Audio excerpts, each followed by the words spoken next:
Hello, friends, and welcome to Angareji Sahitya. Today, we bring you the fascinating journey of one of the sharpest minds in English literature, George Bernard Shaw. He was a rebel, a thinker, and a man who believed that comedy could change the world. Let's explore his extraordinary life, one idea at a time. So, let's discuss who was George Bernard Shaw. George Bernard Shaw was not just a writer, he was a force of nature. Born in Ireland in 1856, he became one of the most famous playwrights in the English language. He made people laugh, but behind every laugh was a strong idea. He used theater to talk about serious things like poverty, class, war, and politics, but he did it in a way that felt fresh, funny, and fearless. He believed the world could be better, and he used words as his weapon. Shaw was born in Dublin into a troubled home. His father was a failed corn merchant who drank too much, and his mother was a singer and music teacher. The family didn't have much money, and life was often difficult. Shaw hated school. He said it was boring and useless, but he loved reading and taught himself more than any teacher ever could. He read everything: novels, history, science, politics. Books became his best friends, and later they became the building blocks of his career. Friends, at the age of 20, Shaw left Dublin and moved to London, chasing big dreams. But life in London wasn't easy. He was broke, jobless, and unknown. He lived off his mother's help and spent most of his time reading in the British Museum. He wrote five novels, but not one got published. Still, he didn't give up. He kept reading, kept writing, and most importantly, he kept learning. Friends, these tough years made him strong, smart, and ready to take on the world. Friends, during the 1880s, George Bernard Shaw began making a name for himself as a music and theatre critic, and he quickly stood out for his sharp wit, fearless opinions, and brutal honesty. He didn't just review performances, he used his columns to challenge mediocrity, expose hypocrisy, and demand higher standards in the arts. Around this time, Shaw also joined the Fabian Society, a group of intellectuals who believed in gradual and peaceful social reform. Through public lectures, essays, and pamphlets, Shaw began to emerge as a powerful voice for change. Friends, he wasn't afraid to speak out on class inequality, capitalist exploitation, and the false values of Victorian society. Whether in print or on stage, Shaw's pen became a tool for truth telling and transformation, and people were starting to pay attention. Friends, George Bernard Shaw wasn't just a writer, he was a committed social thinker, and his ideas found a home in the Fabian Society, which he joined in 1884. The Fabians believed in democratic socialism, not through revolution but through slow, steady, and peaceful reform. Shaw became one of its most active members, delivering public lectures and writing persuasive essays on poverty, class inequality, and social justice. He believed deeply in educating the public as a means to change society. Within the Fabian circle, he formed close intellectual friendships with key figures like Beatrice and Sidney Webb, who helped shape modern British social policy. Shaw also had progressive views on love and marriage. He believed relationships should be built on mutual respect, intellect, and shared purpose, not just passion or tradition. Through the Fabians, Shaw found both a platform and a purpose to use his words to help reshape society from the inside and out. Friends, George Bernard Shaw was impossible to ignore, not just for what he wrote, but for how he carried himself. With his sharp suits, striking beard, and confident posture, he had the look of a Victorian gentleman. But his mind was pure, rebellion. Shaw was known for his witty, thought provoking quotes, like famous line, "Life isn't about finding yourself, it's about creating yourself." He used humor, irony, and satire as his weapons to challenge some of the most serious issues of his time, whether it was capitalism, war, religion, or marriage. Friends, His writing style was bold and brilliant, funny, fearless, and full of big ideas. But Shaw wasn't just interested in getting laughs. He believed that drama should both entertain and educate. His words weren't just clever, they had a mission. Through style and substance, Shaw became not only a writer, but a movement in himself. Friends, George Bernard Shaw didn't just want to entertain people with his plays, he wanted to wake them up. At a time when theatre was full of romantic heroes and predictable love stories, Shaw brought something new, bold ideas wrapped in laughter. He believed the stage was not just a place for entertainment, but a place for evolution. His first play, Widower's House, which is published in 1892, was a slap in the face to polite society. It wasn't about kings or lovers, it was about slum landlords. Shaw exposed how the wealthy made money by renting terrible housing to the poor. And he didn't just blame one or two bad guys, he pointed fingers at an entire system that made poverty profitable. The play shocked audiences. It was raw, real, and unapologetic.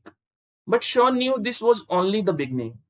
Friends, then came Miss Warren's Profession, a play that tackled prostitution, not to judge it, but to ask, why does it exist in the first place? In this story, Miss Warren is a mother who runs brothel and gives her daughter a good life through the money she earns. The daughter is horrified when she learns the truth. But Shaw flips the moral question back on society. If women don't have education or good jobs, aren't they pushed in such lives? The play was banned at first, but that only made people more curious. Shaw was shining a light on what others wanted to ignore. Friends, in The Arms and the Man, which is published in 1894, Shaw took aim at the idea of glorious war. Instead of a brave hero, we met a soldier who's scared and realistic, and who hides chocolates in his pockets instead of bullets. Shaw used comedy to reveal the foolishness of war and the way society romanticizes violence. Audiences laughed, but they also walked away questioning everything they thought they knew about patriotism and bravery. Friends, Shaw also gave the world one of his most clever and thoughtful plays, Candida. It's a love triangle, but not in the way you had expect. Candida is a strong, intelligent woman married to a famous clergyman, Reverend James Morrell. Into their peaceful life walks a young poet named Marchbanks, who declares his love for Candida and insists that she deserves more than a boring married life. Friends, instead of falling into drama, the play becomes a gentle but deep exploration of what love truly means. It is passion, protection, admiration, or mutual respect. In the end, Candida doesn't choose the more exciting man, she chooses the man who truly needs her.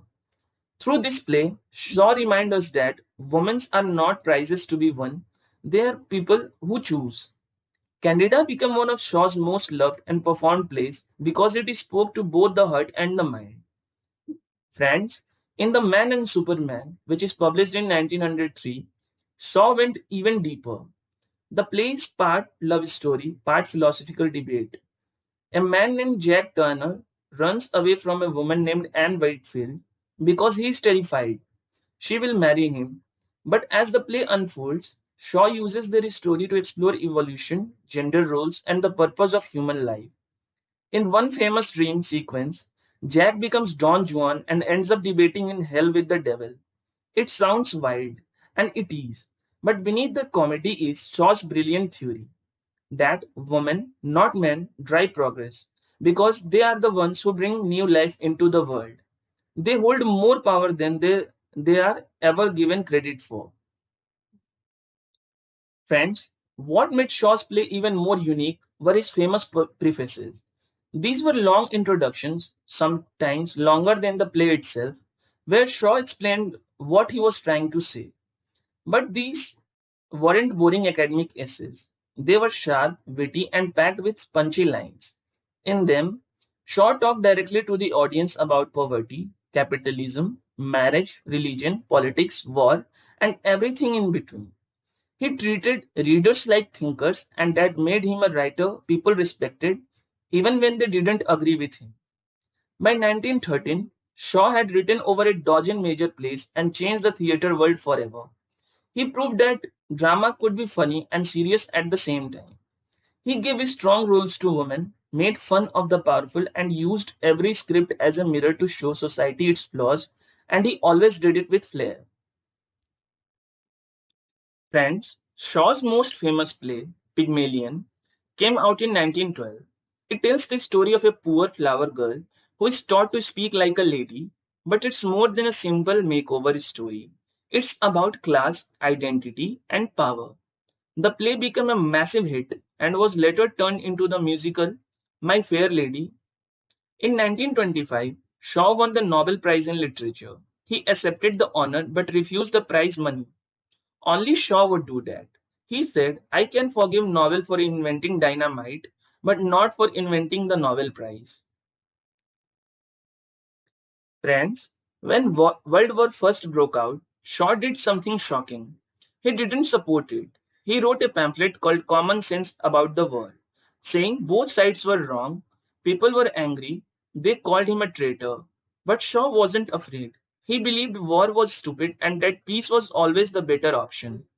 He lost friends and popularity, but he stayed true to his beliefs. That was Shaw, never afraid to say what others wouldn't.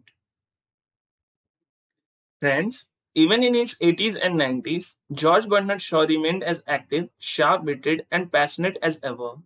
While many would slow down, Shaw continued to write plays, essays, and an endless stream of letters from his peaceful countryside cottage in Iowa St. Lawrence.